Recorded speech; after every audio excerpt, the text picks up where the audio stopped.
नमस्कार, आदाब। Crime petrol Dastak में आप सबका स्वागत है। आज का एपिसोड मेरे साथ पेश करेंगे मशहूर राइटर डायरेक्टर अमोल गुप्ते, जिन्होंने तारे जमीन पर लिखी है और आज ही इनके द्वारा निर्देशित एक फिल्म रिलीज हुई है जिसका नाम है स्टेनली का डब्बा। हाय अमोल। हाय अनूप। नमस्ते।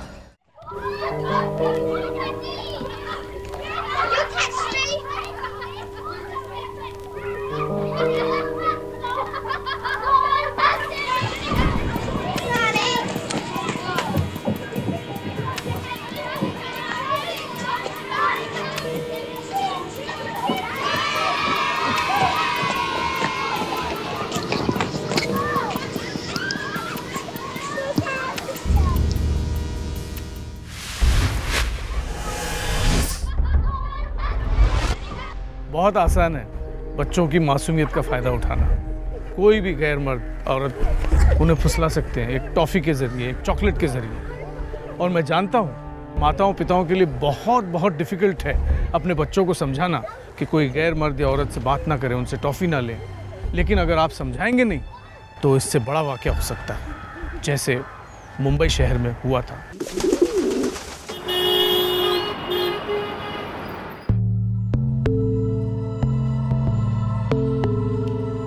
कल रात सपने में आई थी माँ, साफ साफ बोली हैं सोनी टावर ए विंग में जाओ।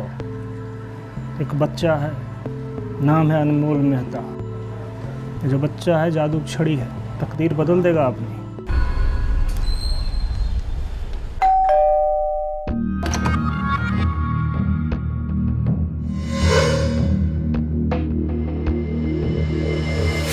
ओ राजू, तू तो बच्चों से बड़े जल्दी घुल मिल जाता है। अरे अपना जादू चला उस जादू के छड़ी पर।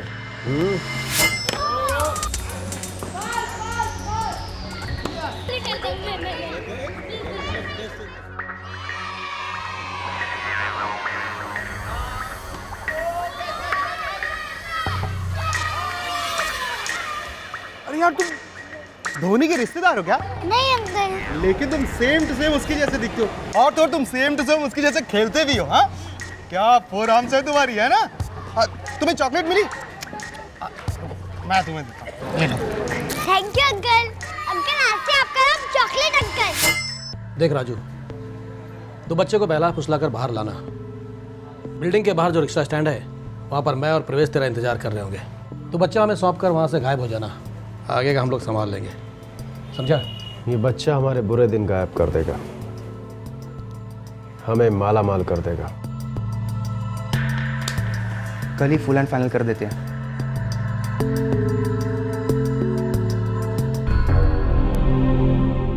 बारीकी से मुआयना किया गया, सटीक प्लानिंग की गई। एक हाउसिंग सोसाइटी, एक परिवार, एक बच्चा, तीनों को एक एक करके निशाना बनाया गया। एक खुशहाल अपर मिडिल क्लास परिवार, दिनेश मेहता एक कामयाब बिजनेसमैन, उनकी पत्नी शिवानी एक खुशहाल गृहिणी, उनकी बड़ी बेटी युविका जो 5वीं कक्षा में थी और छोटा बेटा अनमोल जो दूसरी कक्षा में पढ़ता था।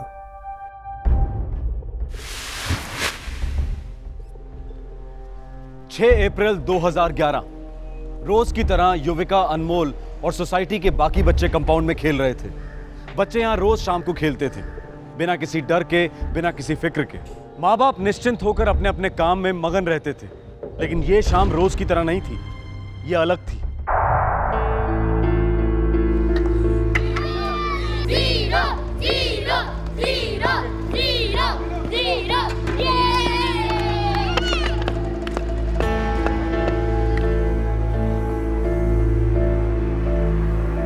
अरे क्या हुआ जूनियर धोनी? हाँ, 0 पे आउट। अरे तो क्या हुआ मेरे हीरो? मुझे पता है कि तो सेकेंड इनिंग्स में ना जरूर सेंचुरी मारेगा। ये ले, तू ना पहले से अपना मुंह मीठा कर ले। अरे देखो धोनी, ये तो खेल है ना, इसमें आउट और नॉट आउट तो होता रहता है। और हाँ, जब तक सेंचुरी नहीं बनाना ना तब तक घर नहीं जाना। ताली। हाँ, अरे वाह यार, बहुत अच्छी घड़ी। इसमें लाइट जलती है क्या? अनमोल चलो घर चलो, टाइम हो गया है, जल्दी। लेकिन मुझे और खेलना है। नहीं अनमोल, मम्मी गुस्सा करेगी ना। बट मेरी बैटिंग बाकी है। मैं तुम्हें 15 मिनट्स में लेने आऊंगी। उसके बाद टैटे पेपे मत करना, ओके? ठीक है।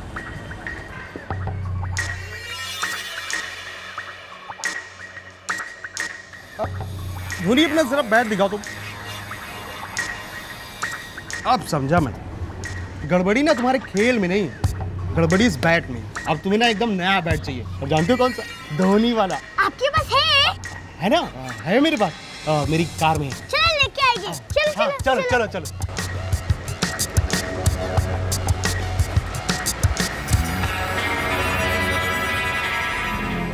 ए नीलेश, अनमोल कहाँ छे? पता नहीं, आउट करने के बाद वहाँ बैठ गया था। अनमोल,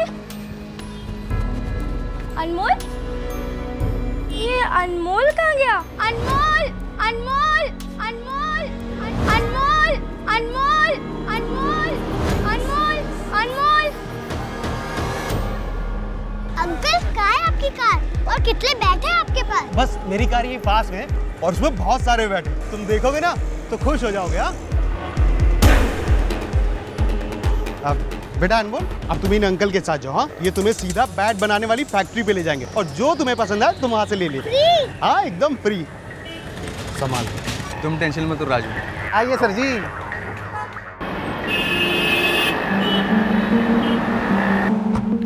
पापा, पापा अनमोल नहीं मर तो। होगा यहीं कहीं बेटा, खेल रहा होगा चोर पुलिस। हाँ, कहाँ जाएगा? 1 घंटे से ढूंढ रही हूँ, पूरी सोसाइटी में देखा, सबसे पूछा, फिर भी कहीं नहीं मिल रहा है। हीरो भाई, केम छो? मजामा मजामा। आप अपने चिराग को बुलाएंगे? चिराग बेटा इधर आओ। चिराग बेटा, अनमोल कहाँ है? पता नहीं अंकल, वो 0 पे आउट हो गया तो गुस्सा होके गेम छोड़ के चला गया। तुमने अनमोल को देखा? नहीं मैम साहब। कहाँ गया? सारे बच्चों के साथ यही तो खेल रहा था। अनमोल,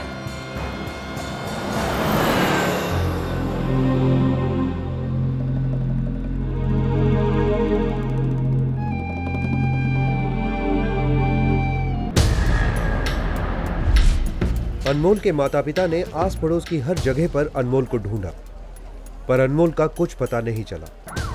अनमोल के पिता ने तुरंत पुलिस को खबर की।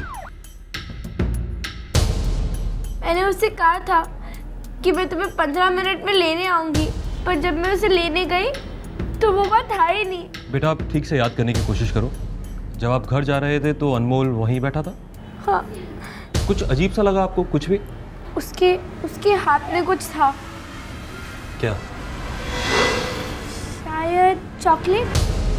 वो चॉकलेट वाले अंकल कौन थे बच्चा लोग? जो चॉकलेट दे रहे वो चॉकलेट अंकल थे। सिर्फ वो चॉकलेट नहीं देते थे हमें, जब हमारी बॉल खो गई थी तब उन्हें हमें नई बॉल ला कर दी थी। Very good. हमको नहीं पता साहब कुछ भी। फिर वो यहाँ कैसे था? साहब वो यहीं रहता था और बच्चों के साथ खेलता था। हमको लगा यहीं कहीं फ्लैट में किसी के घर काम करता होगा, इसलिए तुमने चेक करना जरूरी नहीं समझा? गलती हो गया साहब, आइंदा ध्यान रखूंगा। मिस्टर दिनेश, अब आपका फ़ोन अंडर सर्विलेंस है। दिनेश जी, आपकी बिजनेस में किसी से कोई दुश्मनी, किसी पर कोई शक हो आपको? नहीं। देखिए, हमें थोड़ा इंतज़ार करना पड़ेगा। अगर किडनैपिंग का मामला हुआ तो कोई ना कोई संदेशा ज़रूर आएगा। लेकिन तब तक क्या ऐसे ही बैठे रहेंगे? कुछ करेंगे नहीं? कुछ नहीं? जी नहीं, तलाश जारी रहेगी। देखिए सर, किडनैपिंग का केस मालूम होता है, वो आपको बहुत जल्द कांटेक्ट करेंगे।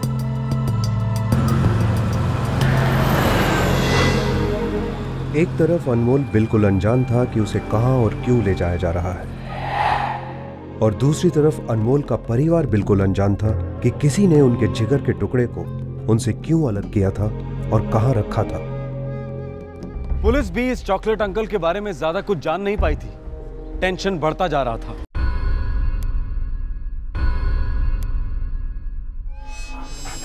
Good. Smell good. Smell. Good one. Move.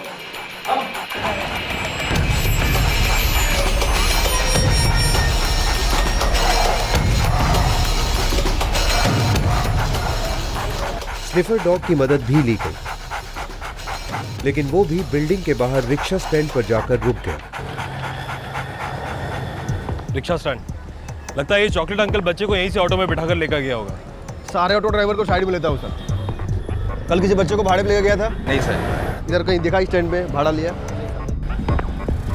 Police अपनी तहकीकात में लगी हुई थी। साथ साथ अनमोल के पिता दिनेश मेहता इंटरनेट के माध्यम से भी अनमोल का पता लगा रहे थे। हर एक ड्राइवर से पूछताछ की सर, किसी को अनमोल याद ही नहीं। लगता है इस चॉकलेट अंकल ने काफी दिनों से फील्डिंग सेट कर रखी है। फिर वो फिरौती की मांग क्यों नहीं कर रहा सर? शायद उसका मतलब बच्चे से ही हो। क्या मतलब सर? इस एरिया के सारे साधु बाबाओं को राउंड अप करो। कांदीवली एरिया के आसपास के सभी साधु बाबाओं को पुलिस ने पूछताछ के लिए हिरासत में लिया। मुंबई के कई होटल्स और इंडस्ट्रियल एरियाज में पुलिस ने छापे मारे, पर अनमोल या अपहरणकर्ताओं के बारे में कोई खबर नहीं मिल रही थी। दूसरी तरफ एक बाप अपने बेटे के लिए वो हर मुमकिन कोशिश कर रहा था जो वो कर सकता था।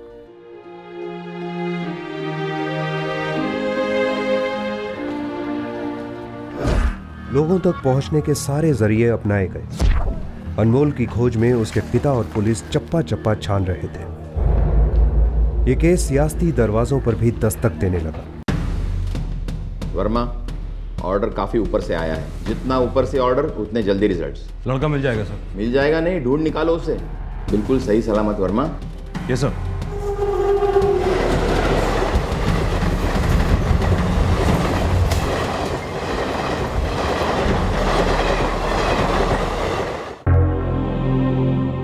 अरे तो चॉकलेट अंकल की कार्टून है। हाँ साहब, ये वही है।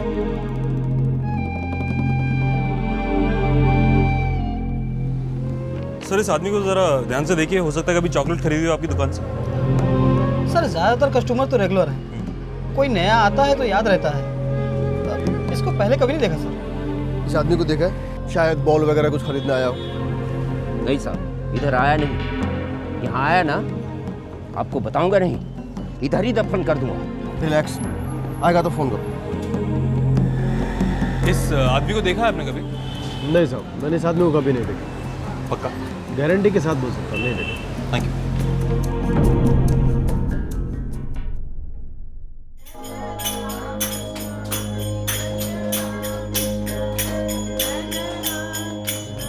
मेहता परिवार का दर्द अब जनता का दर्द हो गया था। सारा इलाका बच्चे की वापसी के लिए ईश्वर से फरियाद कर रहा था।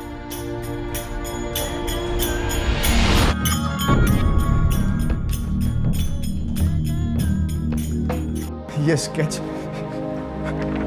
और ये अनमोल की फोटो है आकाश में।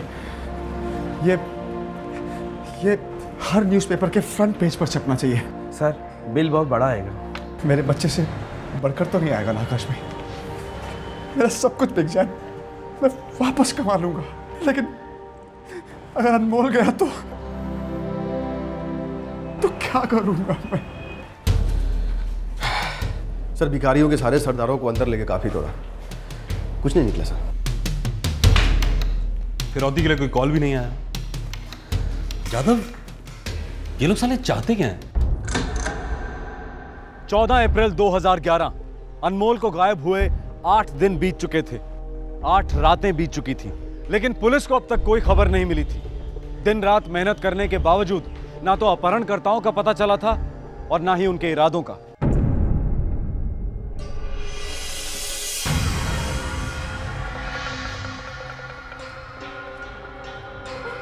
अनमोल, बेटो तू यहीं रुक। हाँ ठीक है बैट वाले अंकल।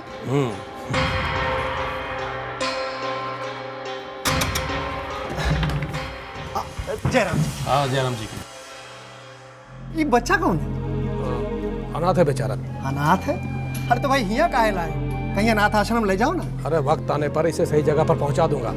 अभी फिलहाल यहीं रहेगा हमारे साथ। पर हिया कैसे रहेगा? अरे यहाँ नहीं, वो नदी किनारे तुम्हारी कुटिया है ना, हाँ। उसमें। लाओ चाबी दो।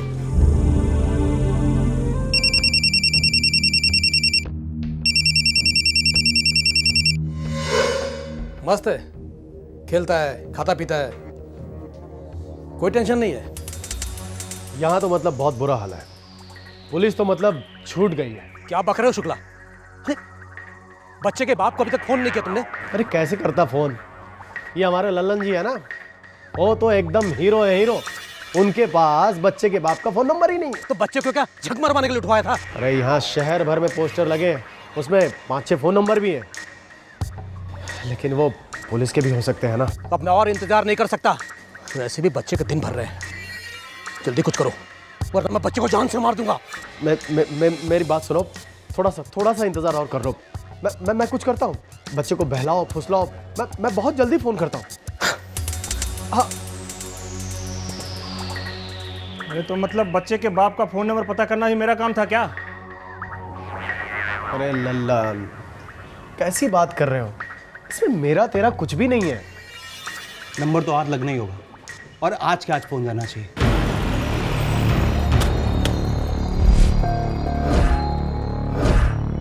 अगले दिन अपहरणकर्ताओं को अखबारों में छपे इश्तेहार से अनमोल के पिता का फोन नंबर मिल गया।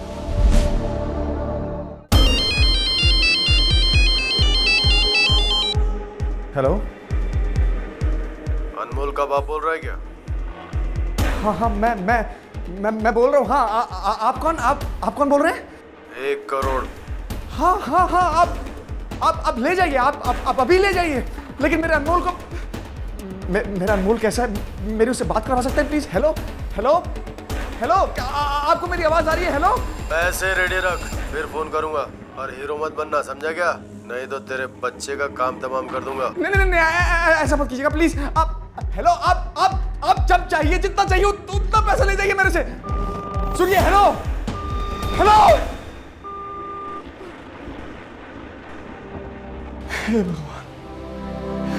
हे भगवान, मेरे अनमोल को मेरे पास वापस भेज दो।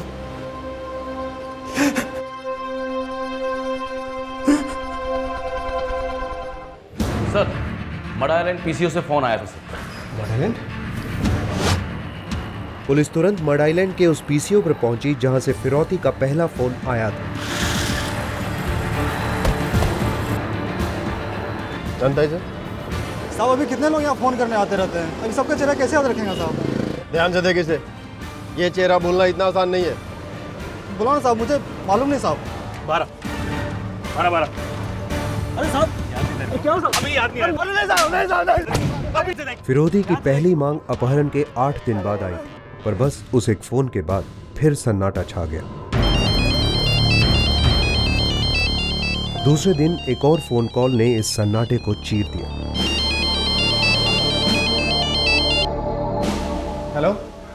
हेलो, पैसे रेडी है? हाँ, पैसे तो कल से रेडी है। आप बोलिए कहाँ लेकर आना है, और आप मेरे अनमोल को साथ लाएंगे ना? तुम पुलिस को साथ लाओगे क्या? नहीं, मैं सिर्फ पैसा लेकर आऊंगा। आप मेरा विश्वास कीजिए। आप मेरे बच्चे से एक बार मेरी बात करवा सकते हैं प्लीज? ले बात कर।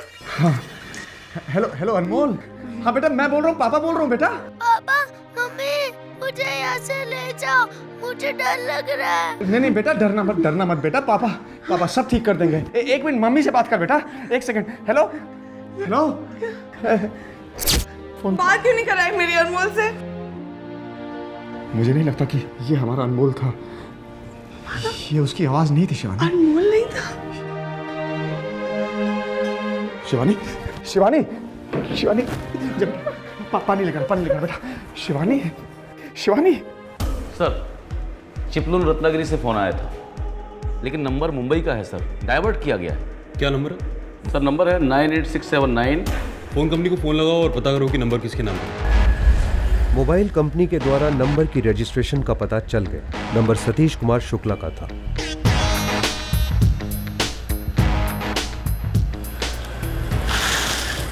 सतीश कुमार शुक्ला उस बेकरी का मालिक था जहां सारी साजिश रची गई थी। शुक्ला का है? अंदर है। आप कौन? इसका बाप।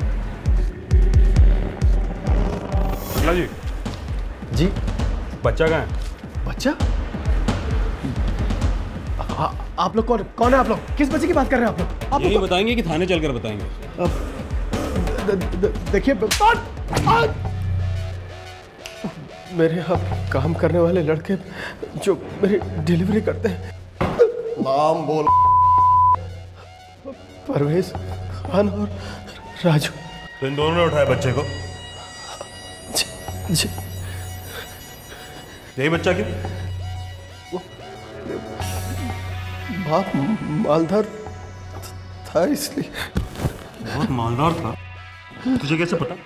जानता है तू उसे? मैं नहीं जानता, वो उनका दूध वाला जानता है, लल्लन यादव।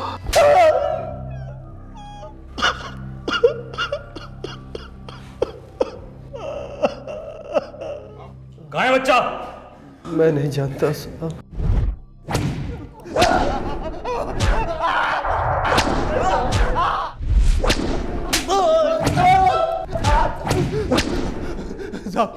साहब हमें कुछ साहब हमारे काम बच्चे को घर से उठाकर सूरज सिंह तक पहुंचाने का था। साहब अब बच्चा सूरज सिंह के पास में। सूरज सिंह का है? बताता नहीं साहब, सिर्फ फोन पे बात करता है।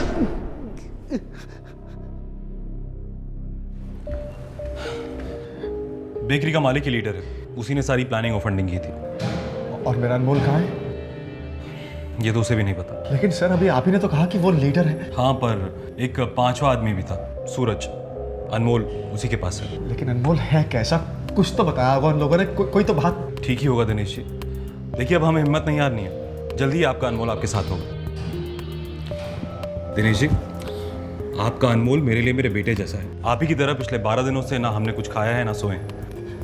आप मेरे बेटे को जिंदा लाइए प्लीज, मैं हाथ जोड़ता हूँ आपके। दिनेश जी, आपका बेटा जिंदा आएगा और आपके पास आएगा, बस तब तक आप किसी से कुछ मत कहिएगा, किसी से भी नहीं। किडनैपिंग की प्लानिंग ताश के पत्तों की तरह बिखर गई थी।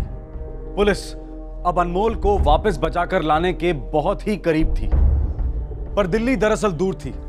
उस पांचवें किडनैपर के फोन का इंतजार था, वो पांचवा मुजरिम जिसने इस संगीन जुर्म की रचना की थी।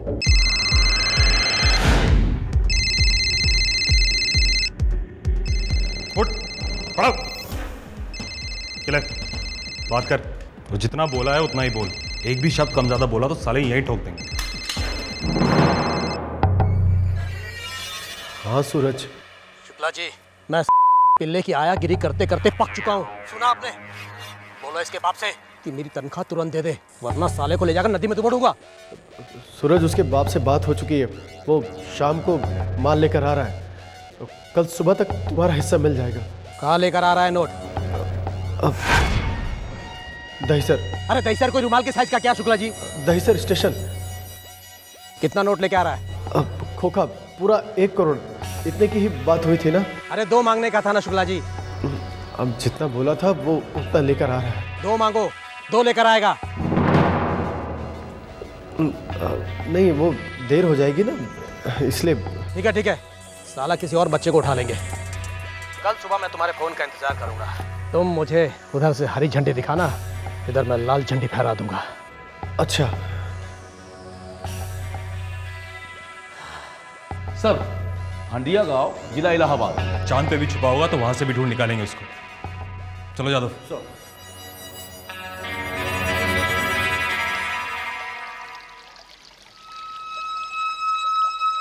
वो साला बच्चे का बाप, उसने फोन पर बच्चे की आवाज सुनी भी नहीं, हाँ, या फिर सुनी होगी और समझ गया होगा कि बच्चा उसका नहीं है। गड़बड़ है, जरूर कुछ गड़बड़ है। अगर मेरी टीम को एसटीएफ का बैकअप मिलेगा तो बहुत अच्छा होगा। Oh good, thank you. STF की क्रैक कमांडो टीम तुम्हारे बैकअप के लिए तैयार है। उस लड़के को वापस ले आओ वर्मा, वो लड़का अब हम सबका लड़का है। Yes sir. उसी दिन मुंबई पुलिस की टीम इलाहाबाद के लिए रवाना हुई। बैंक वाले अंकल, मेरे पापा मुझे कब ले आएंगे? बेटे, मैं तुझे खुद मुंबई लेकर जाऊंगा। हम मुंबई कब जाएंगे? कल सुबह हम मुंबई पहुंच जाएंगे। यस।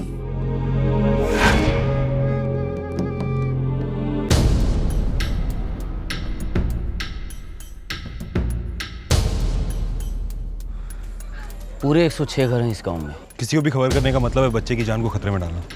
डोंट वरी, हमारे आदमी हाउस टू हाउस सर्चिंग में एक्सपर्ट है। ओके। मुंबई पुलिस और एसटीएफ की टीम ने सारे गांव की स्कैनिंग की और आखिरकार उस घर तक पहुंची जो सूरज सिंह के रिश्तेदार का घर था। सूरज हमारा साढ़ू है साहब। तो कहाँ है तुम्हारा साढ़ू? साहब नदी किनारे हमारी एक छोटी सी कुटिया है। साहब आप लोग ऐसे पूछ रहे हैं, कोनो लफड़े वाली बात तो नहीं है ना? उसके साथ कोई बच्चा भी है ना साहब? वो कह रहा था कि वो अनाथ बच्चा है, वो उसे बम्बई से लाया है। तो नदी किनारे जहाँ तुम्हारी एक कुटिया है वहाँ हमें लेके चलो।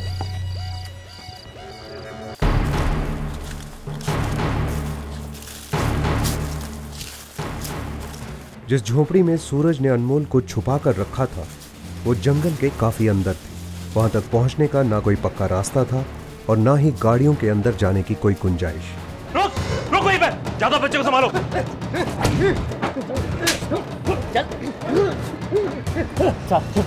बाहर लेके चलो। बाहर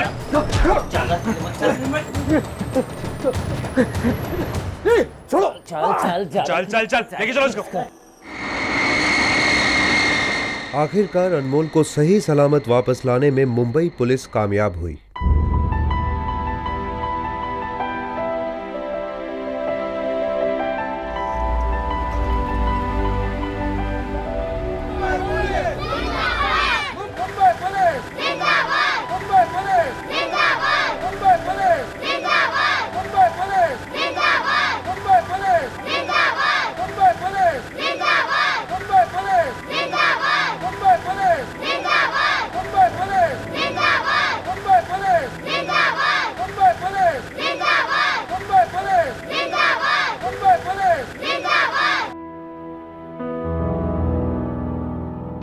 एक बेकरी का मालिक,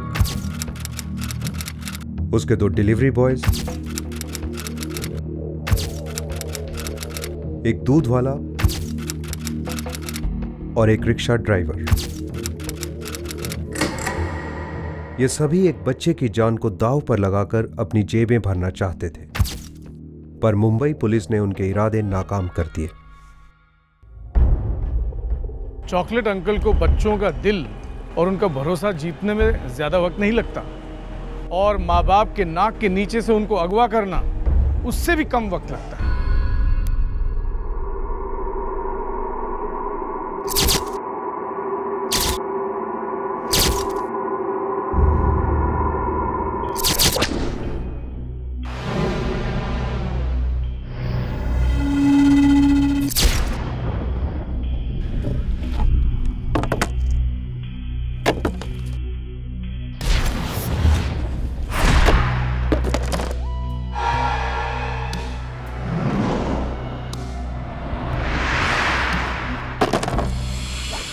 जब किसी को लगता है कि उसकी अपनी चीज उससे छीन ली गई हो या फिर किसी ने उस पर कब्जा कर लिया हो, तो वो इंसान जलन और नफरत की आग में तड़पने लगता है। ये नफरत एक विकृत रूप धारण कर लेती है और अपने आप को पीड़ित समझने वाला गुनहगार हिंसा को जायज समझने लगता है। ये नफरत जुर्म की दस्तक है और इस दस्तक को नजरअंदाज करना घातक साबित हो सकता है। 24 जनवरी 2011, उत्तर प्रदेश।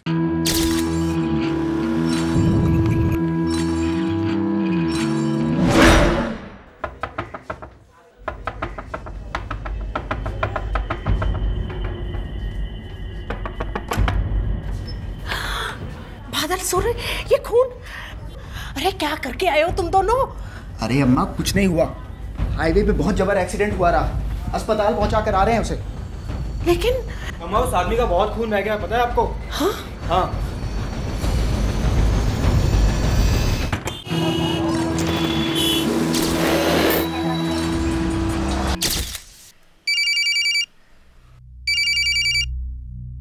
ये किसका नंबर है? हेलो हेलो, हाँ दर्शन बोल रहे हैं। आप कौन?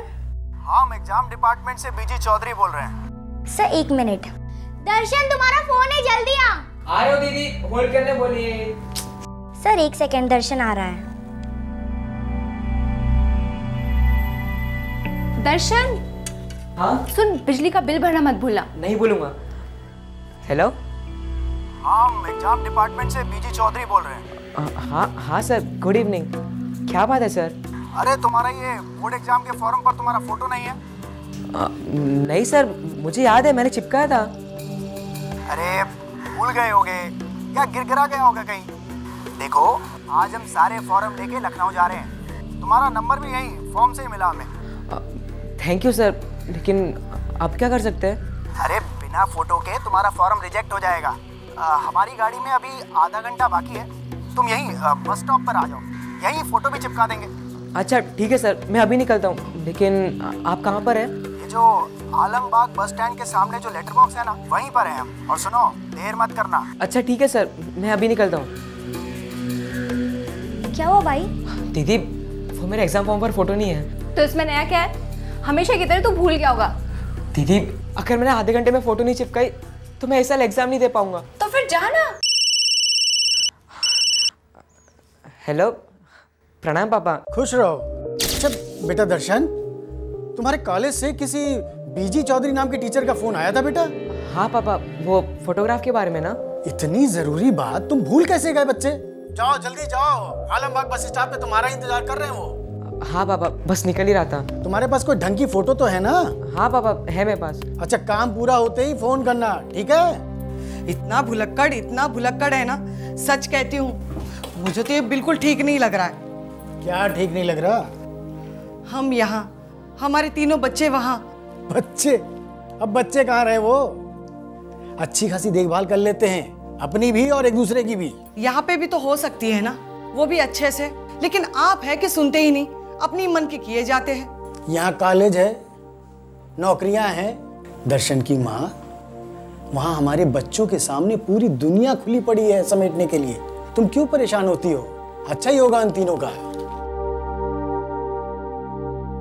इलाहाबाद स्टेशन के लिए बस 4:15 पर खुलेगी। मनोज कुमार यूपी 9714 के ड्राइवर जल्दी से जल्दी टिकट ऑफिस में आ जाए।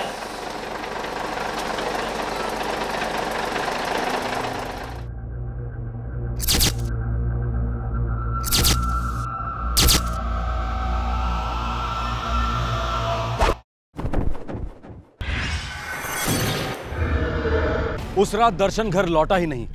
मोबाइल फोन ऑफ, कोई नामो निशान नहीं। उसकी बहनें और पिता उसे रात भर आलमबाग बस अड्डे पर ढूंढते रहे। दोस्तों से भी पूछताछ की। हर मुमकिन कोशिश के बाद हताश हालत में तीनों तालकटोरा पुलिस स्टेशन पहुंचे। कोई बीजी चौधरी नाम के टीचर थे, उन्होंने ही फोन किया था। उन्होंने बताया कि दर्शन अपने फॉर्म पे अपना फोटो लगाना भूल गया है, बस वही देने गया था। ये देखिए, इसमें उनका नंबर है।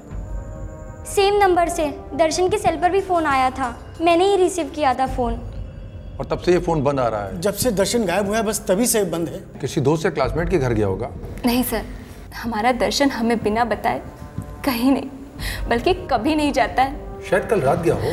नहीं सर, हमने उसके सारे दोस्तों के यहाँ चेक कर लिया है, वो कहीं नहीं है। सर रात को कहीं भी जाता है तो बोलकर जाता है, खाने पर रहेगा या नहीं कभी चूकता नहीं, ना भूलता है। बस फोटो लगाना भूल गया शायद।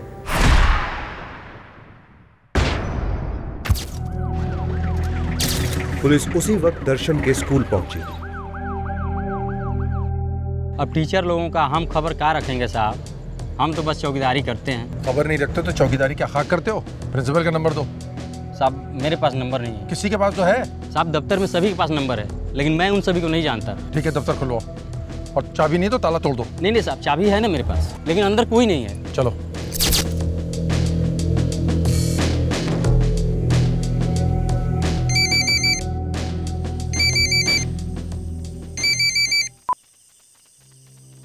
हेलो।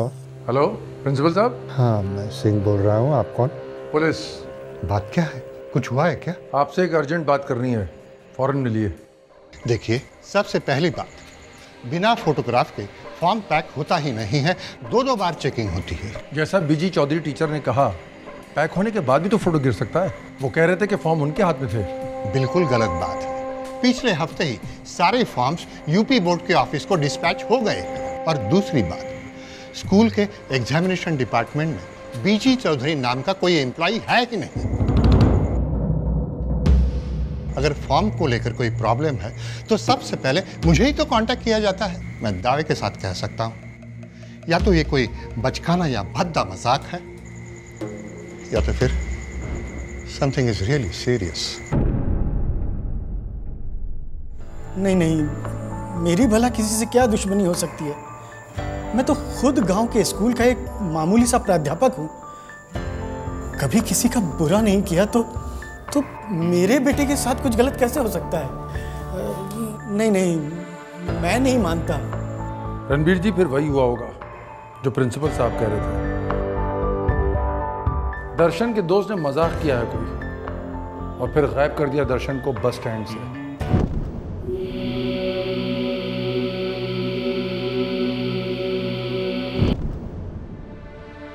शाम के 4 बजे थे। बस स्टैंड पर भीड़ भाड़ होती है, ऐसे में कोई आपके लड़के को जबरदस्ती कैसे उठा सकता है? किसी जान पहचान वाले के साथ ही गया होगा।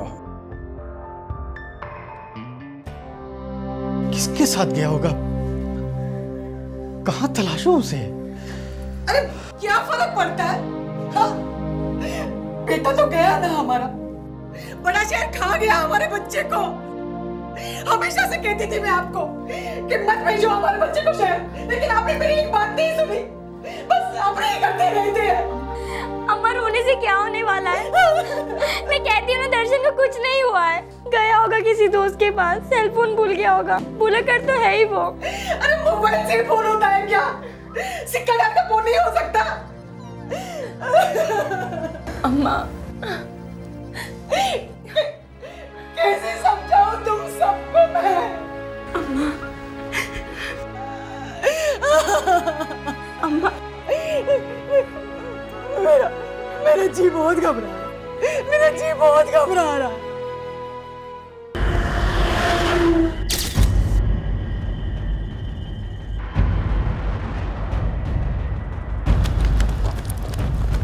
अगले दिन कानपुर रोड पर आसपास के लोगों को एक सरकटी लाश मिली।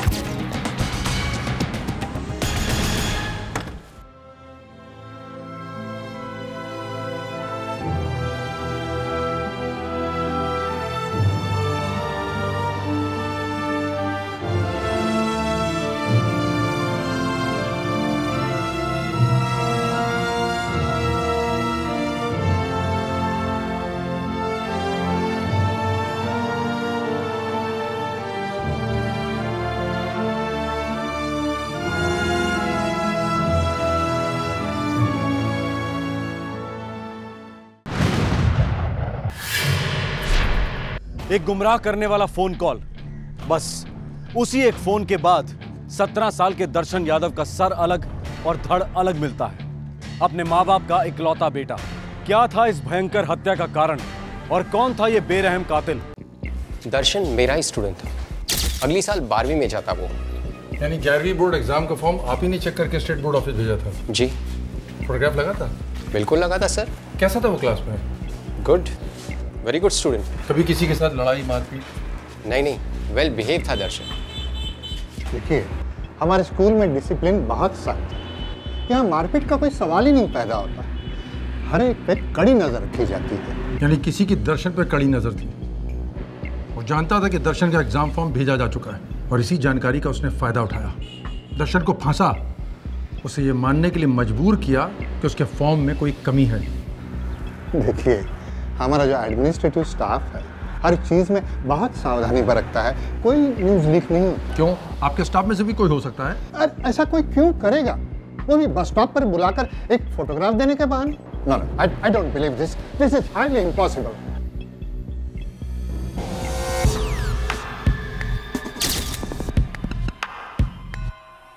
उसे फोन करके यहाँ धोखे से बुलाया गया होगा और फिर उसे यहाँ से कहीं और ले जाया गया होगा सर, और फिर काट करके सड़क के किनारे फेंक दिया। आधा घंटा बस स्टेशन मर्डर लोकेशन से आधे घंटे की दूरी पर है। अगर दर्शन यहाँ तक आने तक जिंदा था, मतलब वो कातिल को पहचानता था सर। या हो सकता है उस पहचान वाले ने किसी गैर से पहले दर्शन को फोन करवाया, फिर रणवीर को। मतलब बाप बेटे दोनों को गुमराह किया। 076209868 इसी नंबर से दर्शन और उसके पिता को कॉल किया गया।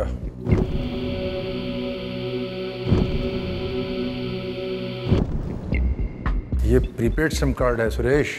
सिम 12 जनवरी यानी आज से 2 हफ्ते पहले एक्टिवेट हुआ और सिर्फ 2 ही कॉल किए गए हैं सर इस नंबर से। और दोनों 24 जनवरी को, एक दर्शन को और दूसरा उसके फादर रणवीर को। और ये दोनों कॉल लखनऊ के आलमबाग बस स्टैंड से किए गए हैं। सर ये सिम इसी काम के लिए खरीदा गया होगा और यही सिम कार्ड उस कातिल का खेल बिगाड़ेगा।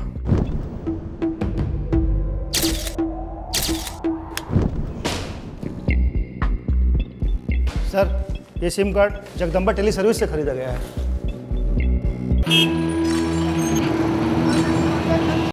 ये रहा रजिस्टर सर, 12 जनवरी को खरीदा गया था सर। सारी डिटेल्स रखता हूँ मैं सर अपने पास। इसका फॉर्म? जी सर, 1 मिनट। हाँ सर, ये फॉर्म्स। जिस मोबाइल नंबर से दर्शन को फोन आया था वो सिम कार्ड किसी सर्वेश सिंह के नाम पे खरीदा गया था और एड्रेस लखनऊ के मायापुरी इलाके का था। सर पिन कोड भी सही है, सड़क भी सही और गली भी, लेकिन मायापुरी नाम की ना कोई बिल्डिंग और ना ही कोई घर। ये एड्रेस नहीं, माया जाल है सुरेश। बड़ा ही पेचीदा जाल बुना गया है सर। और ये जाल बहुत सालों से बुना जा रहा था। क्या मतलब सर? मतलब ये कोई बहुत पुरानी दुश्मनी का मामला लगता है। शायद दर्शन तब पैदा भी नहीं हुआ था।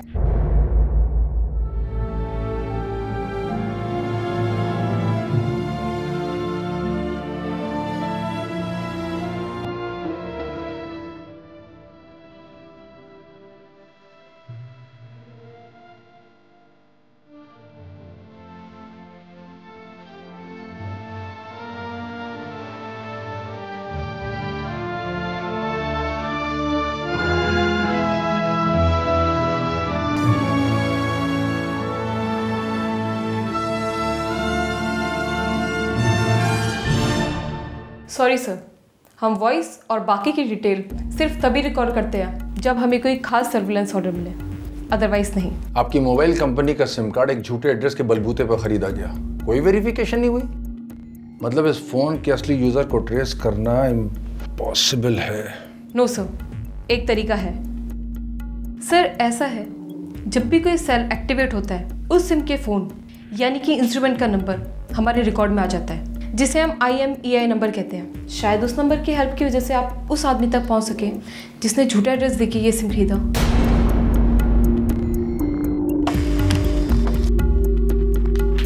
लीजिए सर, उस फोन का IMEI नंबर। पीछा कर सकते हैं इस फोन का? अगर इसमें दूसरा सिम लगा हो और वो इस्तेमाल में हो तो यस सर, इस फोन को ट्रेस किया जा सकता है।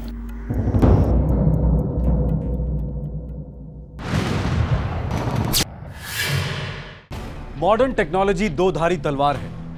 एक तरफ जुर्म की दुनिया के लिए वरदान साबित हुई है तो दूसरी ही तरफ कानून के रखवालों के लिए रामबाण भी साबित हुई है। अब इस केस में देखिए, गुनहगारों ने गलत तरीके से सिम कार्ड हासिल करके पहली बाजी तो मार ली, लेकिन टेक्नोलॉजी उनसे 2 कदम आगे थी। कातिलों को इस बात की भनक तक नहीं थी कि उनका सेलफोन अब पुलिस के पंजे से सिर्फ एक झपट्टा दूर है।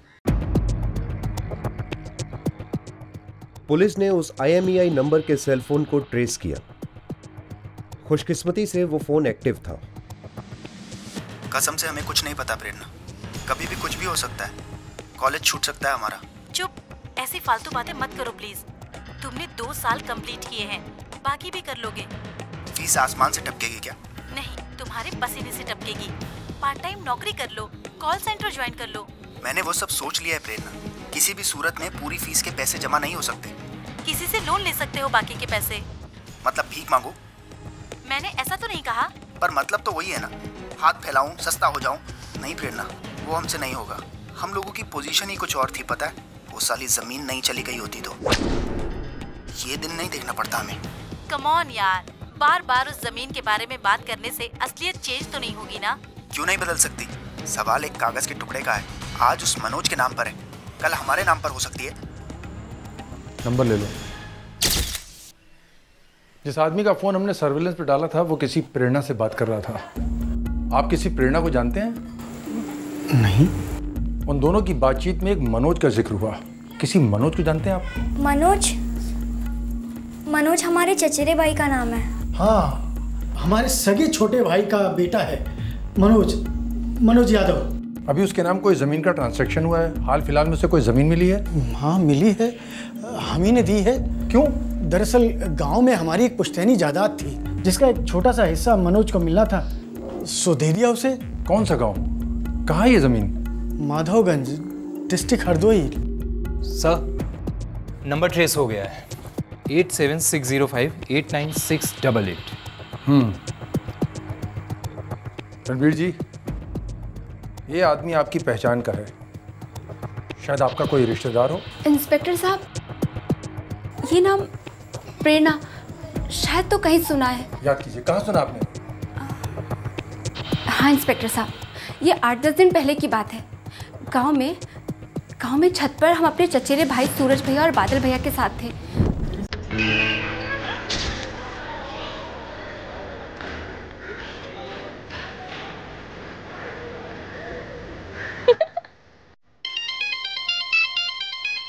प्रेरणा?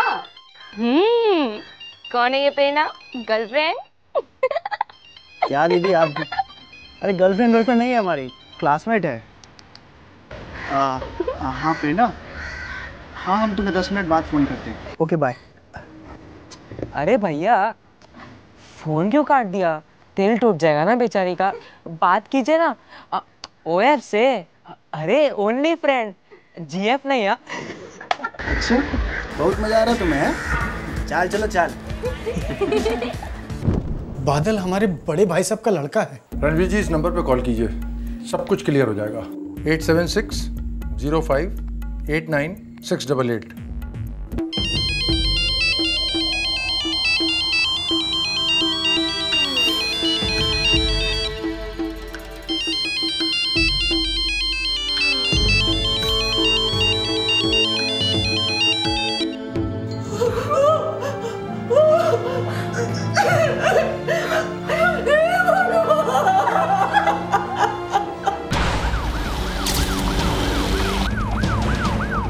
मतलब उन दोनों को यही होना चाहिए।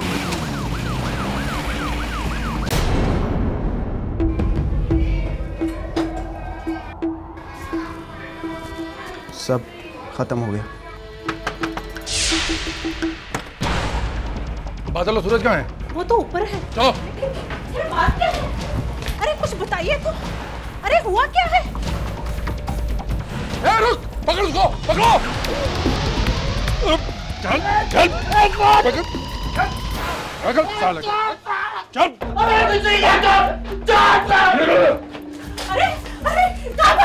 क्या हो रहा है? आपके बेटे को गिरफ्तार करने आए हैं। काहे? काहे? बताओ, कौन सा पुण्य का कार्य किया तुमने? बोल।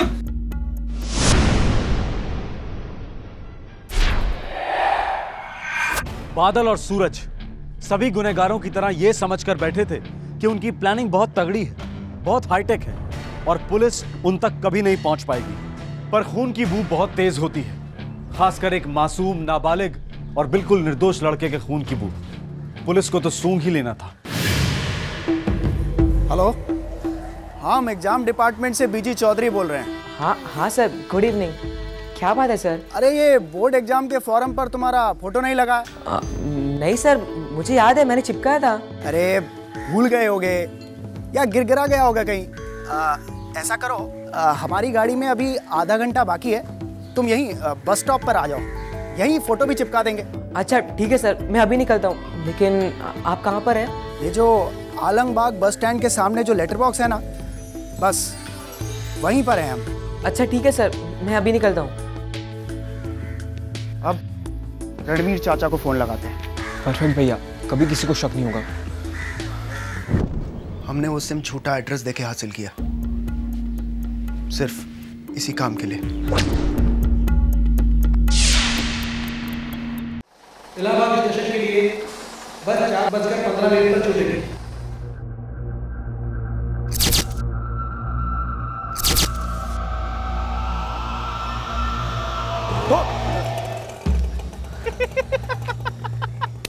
अरे भैया, आप यहाँ कैसे? अबे हम तो तेरा उल्लू बंदा देखने के लिए आ गए थे।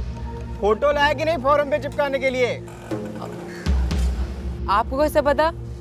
अबे खिंचाई कर रहे थे तुम्हारी, समझा नहीं अभी तक? अरे बीजी चौधरी नाम का कोई टीचर है तुम्हारे स्कूल में? नहीं तो फिर? अबे तो तू कैसे मान गया? अबे एक नंबर का बेवकूफ और उल्लू है तू।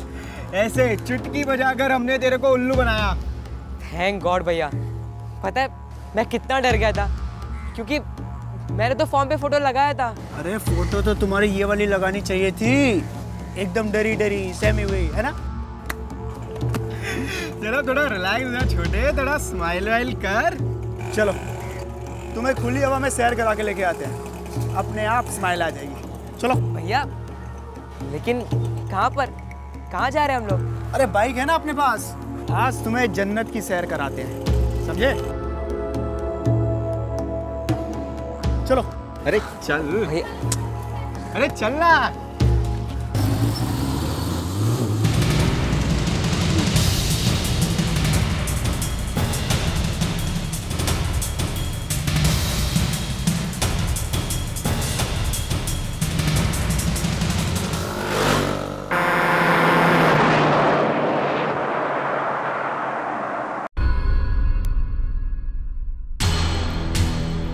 भैया बताइए ना, कहाँ जा रहे हैं हम लोग? क्या सरप्राइज है? अबे तुम तो ऐसे खुश हो रहे हो जैसे कतरीना कैफ से मिलवाने ले जा रहे हैं। अबे काहे इतना उछल रहे हो बे? हैं? अरे गंगा मैया के पास जाएंगे, मस्त भजिया जलेबी खाएंगे और घर जाएंगे, क्या समझे? ठीक है भैया। भैया मैं दीदी को फोन में बोलते दूँ कि मैं खाने पे नहीं हूँ, 1 मिनट। अरे पगला गए हो क्या? अरे उन्हें सरप्राइज देंगे। सरप्राइज मतलब समझते हो? लेकिन भैया वो खाना बनाना शुरू करेंगे थोड़ी देर में। अरे लेकिन उससे पहले मिल जाएगा ना उन्हें सरप्राइज।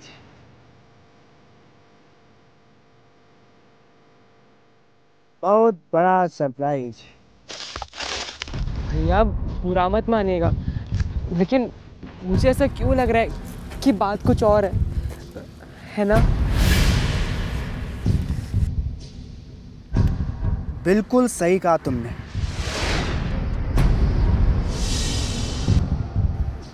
पर तुम्हारा इससे कोई लेना देना नहीं, बस इतना समझ कि आज तुम बकरे बने।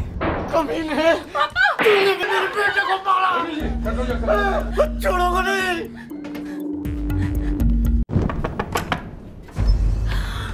बादल सूर्य, ये खून, अरे क्या करके आए हो तुम दोनों?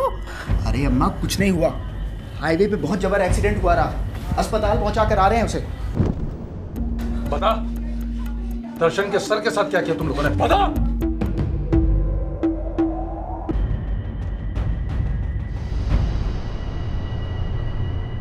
बहा दिया गंगा मैया में, ताकि बॉडी को कोई पहचान ना पाए।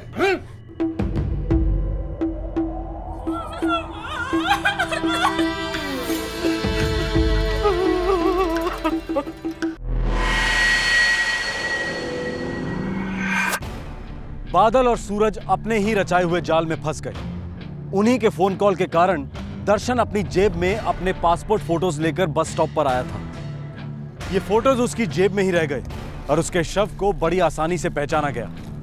दर्शन को पता ही नहीं था कि उसके भाई उसके गिरेबान को काटने पर तुले हैं। उसे उनकी नफरत के बारे में भनक तक नहीं थी, पर जब भनक लगी, जुर्म की दस्तक सुनी, तब तक बहुत देर हो चुकी थी। भैया बुरा मत मानिएगा, लेकिन मुझे ऐसा क्यों लग रहा है कि बात कुछ और है ना? रणवीर चाचा ने पुश्तैनी जमीन का हिस्सा दूसरे चाचा के बेटे मनोज के नाम कर दिया। हमें कुछ नहीं मिला। हमारी हालत खस्ता थी, लेकिन किसी को इस बात की फिक्र नहीं थी। अरे वो जमीन हमें मिलती तो हमें ज्यादा फायदा होता। पुश्तैनी जमीन थी, वो किसी एक की जागीर नहीं थी। अपनी इंजीनियरिंग के लिए हमने आपसे पैसा उधार लिया और आप हर मौके पर हमसे पैसा वापस मांगते। अरे बिना नौकरी के कहां से पैसा वापस लौटाते? ऊपर से सूरज की पढ़ाई भी रुकी हुई थी। एक 17 साल के लड़के का सर काट के तुम्हें क्या मिला? मिलता, अगर पकड़े ना जाते तो जरूर मिलता। क्या मिलता? इनकी सारी जमीन जो दर्शन के मरने के बाद सिर्फ हमारी हो सकती थी।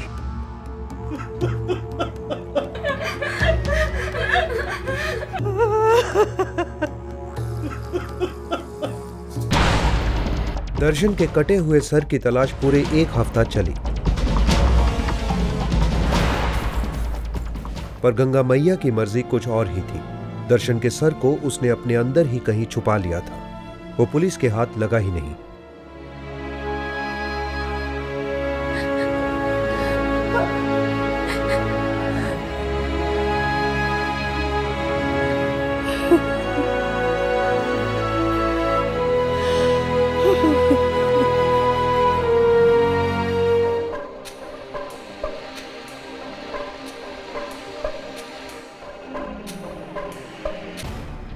जर, जोरू और जमीन, इन तीनों को लेकर न जाने कितनी खून की नदियां बही हैं। और अक्सर बहने वाला खून और बहाने वाले का खून एक ही होता है।